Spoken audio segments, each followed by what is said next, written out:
Good morning, students and parents. Thank you for watching this video. I am Mrs. Jensen, your child's English as a second language teacher, otherwise known as ESL teacher, and your child has me for academic English, 1 or 2, or 2. Anyway, I wanted to share some things with you since it is conference time to help you and your child be more successful this year. I'm going to start with checking grades. Do not check grades through the Schoology app. It's not very helpful information. It'll only give you the current grade that your child has. In order to see the missing assignments and the breakdown of the grade, you want to go to Google and Google ISD 199. From there, you're going to go to Inver Grove Heights Schools, and from there, you're going to go to students or parents. Once you are logged in, and from there, once you go there, you're going to click on the Schoology app. Okay, but I want you, once you're logged in, to note that you're logged in and it's your name at the top or your child's name, and then go to Grade Report.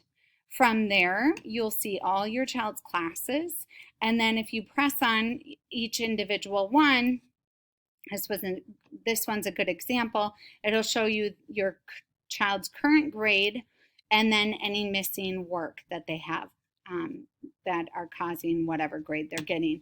And if it says missing, they're getting a 0 on it, and they still need to do it. If it says excused, your child does not have to do it. It is not counting against them. So that is how I want you to check grades, not through the app, check through the portal. As for navigating your child's courses and what they need to do this week, that you want to do through the Schoology app on their iPad. And then from there, they're going to go to their course, whichever course. All courses should have a black agenda folder, what they're doing each week, a black Zoom folder for the Wednesday Zoom links, and then a red current assignment folder. There might be blue folders as well. That's going to be your child's past work. So if they're missing something, they might have to go into the past work folders. And then they might have other things here. For example, I have my website here. And other teachers have different folders. So the agenda folder for my agenda for our class, the red is going to be the current, and then at the top is going to be the most current. If you see this symbol in Schoology, it does not mean it doesn't work. It means you need to go up here. And this is what a weekly agenda is typically going to look for each teacher. Group A will always look at the red side and ignore the blue side. Group B will always look at the blue side and ignore the red side. If your child is a Group A student, for example, in person are the days your child is at school. At home means the days that your child is at home and what they need to do on that day. Notice that Wednesday is a Zoom day for all students and for all teachers. Each teacher is available during these times depending on what hour your child has them. I, however, am available. You can go to these links. I'm available 12:05 to 3:30 all day, anytime for your child to work with. It's a one-on-one time with your child, so I ask that they are patient because they might be waiting a little while for me to work with another child. And but I don't spend an enormous amount of time with each child because for that reason. So I'll just get your child started and answer whatever questions they have. And again, that is the agenda, my agenda. And the other teacher's agenda should be similar as well.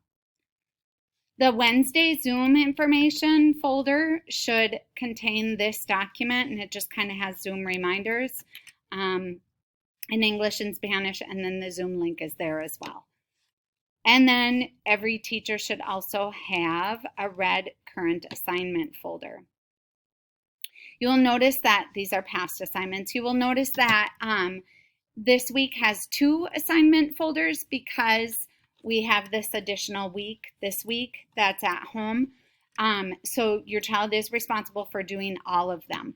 In the past, this is what it would look like the assignments, but I found that a lot of students weren't using the agenda very often, so they weren't really completing necessarily all the work.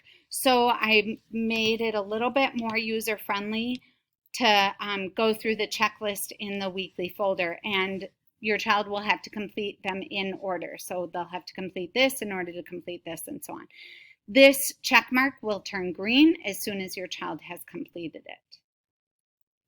As for expectations for academic English, I expect every week that your child reads 5 times a week. This is an enormous help in increasing their English vocabulary.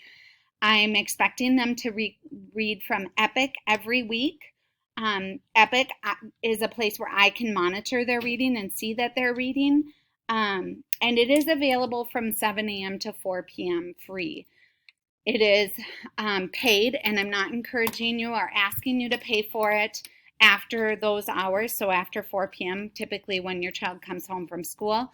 So then you would either have to pay, or you can go to my website. Your child can go to my website, and from there, and I've showed your child this as well, but then you can go to Capstone Reading, and there's a username and password. Capstone is great. It's under the reading site, Capstone. It's great because it'll read aloud to your child. One moment and I'll log in. That way your child can read more challenging books if they would like. Just pick any book and you'll see that it'll read aloud. Introducing Meet Alice. She's a secret agent. So it shows where they're at on In the fact, page. she comes from... If your child is reading from that website, I ask that you sign their planner on that day that they have read, because otherwise I can't monitor that. Like I said, I can monitor when they're reading from Epic. And I've told your child this as well. When they're home, they have 3 days at home. They should be able to read from Epic on those days. No problem. 7 to 4 p.m. it is available. So they should definitely be reading from Epic on those days that they're home. Again, they're reading 5 times a week. They get 10 points, 2 for each day that they read. So it's a very important part of their grade. Another important part of their grade is Duolingo for schools, and they know how to get to this. Duolingo for schools will allow me to monitor them as well. If they have Academic English 2, they should do it 2 times a week. However, if they have Academic English 1, they should do it 5 times a week. And again, it's for 10 points a week, so it's a very important part of their grade. 20 minutes each time they do it. 20 minutes 5 times a week or 2 times a week. Duolingo. Huge part of English is just building that vocabulary and attaching it to their first language vocabulary. So Duolingo is great for that because it's in English and Spanish. So it's not only enhancing their English, it's also enhancing their Spanish. Those are my expectations. And then of course I'll have other assignments as well, but those are weekly expectations. I'd like to stress right now, because I hear other children saying or responding and saying, I have other homework. I know you have other homework. However, math, science, social studies, music, gym, all classes here are in English. So all classes are going to continue to be difficult until your English is at a very high level. It's called academic English at a higher level than what we're used to using outside of school. So I say, do English first. English is most important, because until you have your English down and very good, you're going to continue to struggle in school. So English first. I sound like I'm a little biased. Yes, I am, because I know that your child will continue to struggle in all classes until their English is really good. Okay, that said, the only other thing that I wanted to mention was the email that I sent about Mr. Kissling. He is meeting your children at the parks, kind of a mobile teacher, to work with your child at the parks, and I believe he's doing it through October for sure, and we're hoping that if children start showing up a lot and we get a lot of numbers, we might be able to rent some space for him to do this in the winter months. So please have your child show up on those days that he is there. You should refer to my email or to my text that you got earlier. I think that is all I wanted to mention. I pulled up an email because I have all my contact information on here. Um, my email, my text phone number is right here. I don't answer phone calls on there, but you can text me on there. And then my phone number is right here to chat with me. And please email me or text me if you have any issues at all or any questions. I do have conferences still available. These slots are available still at this time if you'd like to do a Zoom conference with me. Please take care and have a fabulous week. Bye.